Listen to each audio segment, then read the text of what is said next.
오늘 본격적인 이야기 윤석열 대통령의 장모 최은순 씨에 대한 대법원 판결부터 한번 시작해 보도록 하겠습니다. 잔고증명 위조 혐의에 대해서 1, 2심 모두 유죄 판결을 받았고 이제 대법원에서 1년 선고했던 걸 확정한 건데요. 대통령실은 뭐 사법부 판단에 대해서 언급하는 건 적절치 않다. 요 정도 입장을 밝혔는데요. 여당인 국민의힘에서 가혹한 선고라고 평가를 했더라고요. 네 분의 평가도 한번 들어볼까요? 가혹한 선고가 아니라 봐주기 선고가 아니냐라고 볼 수밖에 없고 봐주기 검찰 기소가 아니냐라고 볼 수밖에 없어요. 왜냐하면 봐주기다. 위조 사문서는 총 4장이었는데 잔고증명 사문서 위조 하나만 기소를 했거든요. 그리고 위조 사문서 행사라든지 투자자를 끌어모은 사기 혐의는 동업자만 기소를 하고 최은순 씨는 기소조차 하지 않았어요. 이러한 부분에 대해서 법원에서 판사가 아니 왜 기소 안 해? 얘기 좀 해봐. 이렇게 했는데 그거에 대한 성명도 안 해요. 그러니까 이거는 검찰이 봐준 거 아니냐라는 비판을 받을 수밖에 없고 그것이 좀 법원에서 화가 났는지 1년 다 뭐 판결을 내리고 법정 구속까지 해버렸잖아요. 예, 2심 항소심에서 네, 그렇죠. 법정 구속했죠. 그러니까 법원에서도 이거는 검찰이 너무한 거 아니야? 이런 생각을 좀 갖고 있는데 저는 더 큰 문제는 국민의힘의 반응이라고 봐요. 그러니까 김경수 뭐 도지사라든지 뭐 조국 전 장관 판결에 대해서 민주당이 했던 정말 그러한 반응들을 그대로 보인단 말이에요. 억울하다. 문재인 정권 검찰이 무리하게 기소했다. 이런 반응을 국민의힘에서 보이는 것은 이건 너무 권력 눈치 보는 거 아니냐. 대법원 판결 났잖아요. 잘못됐잖아요. 예. 그러면은 그냥 가만히 있든지 아니면은 이런 부분에 대해서는 명확하게 예전과 똑같은 입장을 내세웠어야 되는데 이거 국민의힘 이러시면 안 돼요. 그러면은 대통령실에서 아무런 언급 안 한 건 그건 괜찮은 거예요? 근데 원래 사법부 판결에 대해서는 언급 안 하는 게 맞는데 선택적인 언급 안 하는 것 같아요. 일관되지 않다. 네, 다른 건에 대해서는 언급하고 있고는 언급 안 하시고. 이 사건에 대해서는 사실은 장제원 의원이 아주 주옥 같은 말을 남겼어요. 왜냐하면 그대로 읽어볼게요. 아이고. 피해자 9분이 저를 찾아와 가지고 장모로부터 사기를 당해서 30억 떼었다. 30억 피해를 당했다는 거예요. 예. 그다음에 이 사건이 이렇게 은폐되고 있고 장모의 대리인이 구속돼 징역 2년 6개월을 받아 살고 있는데 실질적으로 사기를 친 주범인 장모는 거리를 활보하고 있다. 윤석열 지검장이 배후에 있다고 하소연한다. 얘기 다 나온 얘기예요. 쉽게 얘기하면 이거 지금 잘 들으니 검찰총장 청문회 때 한 얘기죠.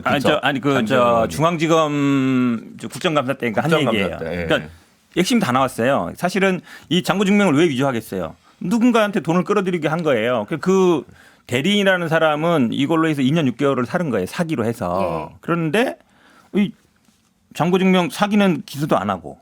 근데 이 장고증명 위조 요것만 한 거잖아요. 예. 요것만으로 이제 1년 받은 건데 당연히 지금 뭐 이 배후에 윤석열 대통령이 있지 않느냐. 그때 장제원 얘기 다 얘기했어요. 우리 사위가 뭐 검사 고위 검사하고 이런 하면서 이게 당한 거거든요. 이분들이. 그럼 실제로는 격까지만 흔들린 거죠. 격까지만. 그러니까 두 분이 지금 짚어주신 게 그러니까 사문서 위조를 했으면 그걸 어디다 썼을 거 아니냐. 써서 밖에서 피해를 입힌 분들에 대한 어떤 판단은 지금 이루어지지 않았다. 이런 점을 짚어주셨는데요. 그러니까요. 네네. 김준호 변호사는 이게 무슨 뭐 어떻게 부루마블 생각하세요? 하는 것도 아니잖아요. 349억짜리를 혼자 그냥 만들어가지고 장고증명서를 만들어서 나는 위조를 잘해 이럴 사람이 없잖아요. 결국 행사가 목적이 아니면 이걸 위조할 이유가 없기 때문에 일단 제대로 부실 수사, 부실 기소 전형이고 저는 뭐 재판부한테 뭐라고 할 건 아닌 것 같아요. 그냥 재판부에서 뭐 어떻게 하겠어요. 기소가 안 올라왔는데. 됐으니까. 그리고 뭐 새로울 것도 없는 게 관련해서 또 민사소송에서 한 5억 가까이 최은순 씨 그 불법행위 책임이 작년 연말에 대법원에서 확정 또 됐어요. 그러니까 이거는 그냥 대통령이 그냥 여러 가지 문제로 가족의 문제로 국민들께 염려를 끼쳐드려서 송구하다라는 메시지를 나가는 게 정답이잖아요. 정답이에요. 네, 그런 거고 그리고 어쨌든 이 부실 기소 문제와 관련해서 어떻게 검찰의 기소권 남용에 대해서 견제장치를 마련할지 국회에서 그런 것들을 논의해야겠죠. 그런데 과거에 이제 윤 대통령 발언을 한번 보면 나의 장모가 사기를 당한 적은 있어도 누구한테 10원 한 장 피해 준 적 없다고 이야기를 했었잖아요. 아니에요. 아니에요? 이거는 정진석 전 비대위원장이 한 얘기예요. 윤석열 대통령의 육성으로 나온 건 아니에요. 아니라 그 전원이 전원이에요. 없다 더라라고 전원에. 얘기했다는 거잖아요. 그 당시에. 윤석열 대통령은 이런 말씀하지 않았습니다. 아니 근데 정진석 비대위원장이 그러면 안 한 얘기를 한 거예요? 나중에는 아 이거 저기 나도 잘못 들었구만 아닌 것 같다 막 이런 식으로 얼버무렸어요.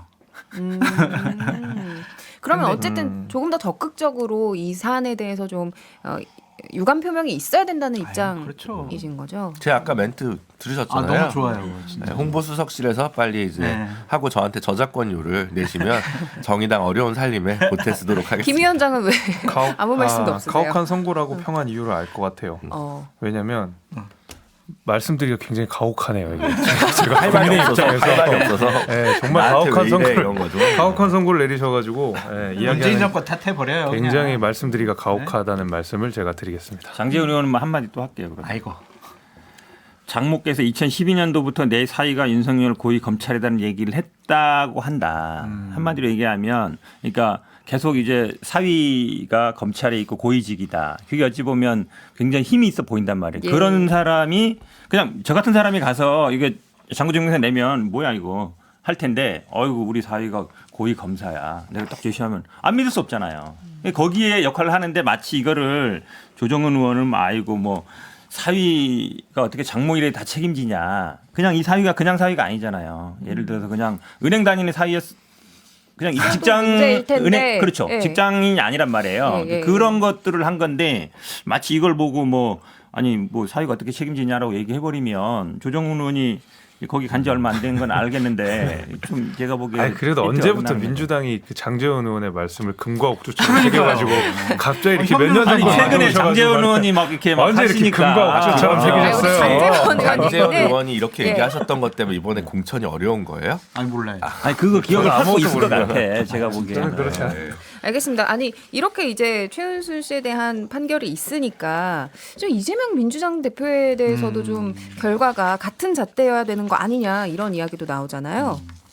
아니 뭐 이재명 대표가 뭐 장고 증명서를 위조했어요. 그걸로 뭐 30억 사기를 쳤어요. 지금 문제는 그러니까 위증 교사 자꾸 이거 얘기하시는데 이게 어떤 사건이었냐면 그 공직선거법 사건이었는데 그 내용이 뭐냐면 내가 검사 사칭해서 누명을 썼다 이렇게 얘기한 거예요. 예. 그게 누명을 썼다라는 게 허위 사실이다 아니다. 이제 그걸로 이제 판결이 난 건데 사실은 이분의 증언은 아무 거기에 유무죄에 관련이 없었어요. 왜 그러냐면 누명을 썼다라는 거는 이제 사실 적시가 아니라 평가다. 좀 억울하다. 본인은 억울하다라는 취지고 내가 예를 들어서 유죄 판결을 받았는데 나 무죄다. 아니면 그런 사실이 없었다라고 한 게 아니라 억울하게 당했다. 이 얘기를 하는 거라서 이 사람이 어떤 증언을 했던지 그 판결이 바뀌지는 않아요. 마치 이게 뭐 재심하면은 뭐 무죄 뭐 유죄 받을 거고 얘기하는데 그건 몰라도 너무 모르는 얘기다라고 말씀드려요. 이 얘기가 나오는 게 이제 재판부에서 여러 가지 이제 이재명 대표에 대한 혐의 중에서 위증교사만 좀 따로 떨어뜨려서 보기로 했잖아요. 이게 좀 법리상 위증교사가 조금 단순하기 때문이다라는 이제 분석이 나오기 때문에 얘기가 계속 나오고 있는 거거든요. 그래서 1년 정도의 형을 최은순 씨가 받았으니까 이 정도 무게로 좀 접근을 해야 되는 거 아니냐? 뭐 아니, 이런 그거는 전혀 관계 없는 나오거든요. 얘기예요. 아예 관계가 없다. 그럼요. 왜냐하면 뭐 형량을 정할 때 뭐 이 사람이 얼마 받고 정하지 않고 다 기준이 있어요. 기준이 있는 거라서 이거는 아까 말씀드린 것처럼 일단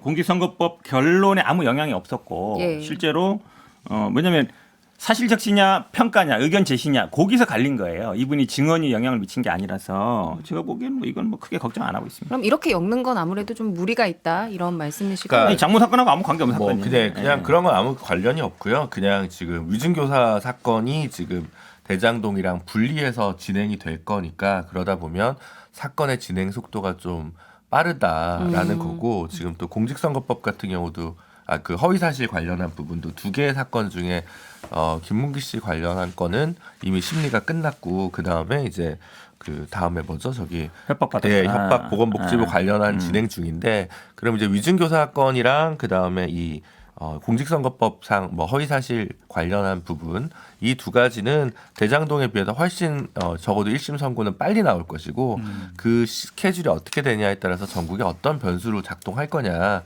그게 총선 전일 거냐 총선 예, 뒤일 거냐 거기에 대해서 이재명 당대표와 민주당의 고심이 깊겠죠. 어떻게 보세요? 위증교사 총선 전에 사건은 나올까요? 두 분께서 더 잘 아시겠지만 너무 간단한 사건이잖아요. 이거 뭐 한 번, 두 번이면은 그냥 재판 결과 볼 수 있는 사안이고 그럼 총선 전에 결과가 나와야 된다. 이거는 무조건 이렇게 나오죠. 생각하시는 그러니까 거고. 나와야 된다라기보다는 나올 나오는 게 것이다. 합리적이죠. 왜냐하면 위증교사는 사건이 너무 간단한 사건이기 때문에 저는 이 사건은 오래 끌 게 전혀 아니라고 봅니다. 근데 그 위증 뭐 제가 한 말씀 네. 드릴게요. 위증 교사와 관련해서 현 변호사님은 별거 아니에요, 막 이런 식으로 얘기를 하지만 별거 아니었으면 좋겠다라는 강한 자기 주장인 것 같고 지난번 이재명 당 대표가 구속영장이 기각이 됐을 때 판사께서 이 부분에 대해서는 맞다 그런 취지로 말씀하셨거든요.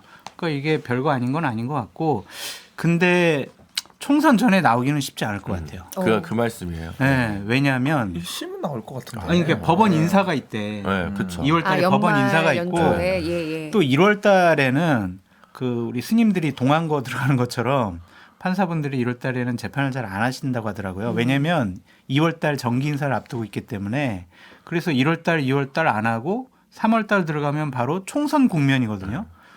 그런데 사법부에서 그러니까 구속 기소 판단된다? 사건이 아닌 이상 지금 불구속 기소 사건에서 첫 길 잡히는데 좀 시간이 걸려요. 어차피 네. 그래서 이건 봐주기가 아니라 그냥 정상적으로 돌아가도 첫 길이 만약 3월에 잡혔다. 그래도 그렇게 이상한 건 아니거든요. 지금 시점에서. 예. 그렇기 때문에 그래도 이거 하면 이제 증인신문이나 뭐 이런 것들 또 채택하고 뭐 하고 하다 보면 4월 10일 넘어가는 거는 좀 비교적 간단해서 그건 이제 이 사건 결과는 그 뒤라고 보시는 게 맞을 것 그리고 같습니다. 이재명 당대표도 좀 재판을 질질 끌고 싶어 할 거예요. 한번 출석해라 그러면은 저기 지금 당무가 바빠가지고요. 죄송합니다. 못 나갑니다. 그럼 또 한 달 후에 잡히거든요. 그러니까 이거는 나오기 쉽지 않을 것 같아요. 그러면 어쨌든 스케줄상 이 위증교사 사건에 대한 재판이 민주당의 어떤 사법 리스크로 또 한 번 불을 붙이기엔 좀 무리가 있다 이렇게 보시는 거예요? 총선 전엔. 아니, 총선 총선에는 전에는 이제 사법 리스크가 없다라고 저는 이제 보는 거죠. 예. 편들어 주시는 거 아니에요 지금? 아니요, 비대위원장 아니요, 됐다고? 아니요.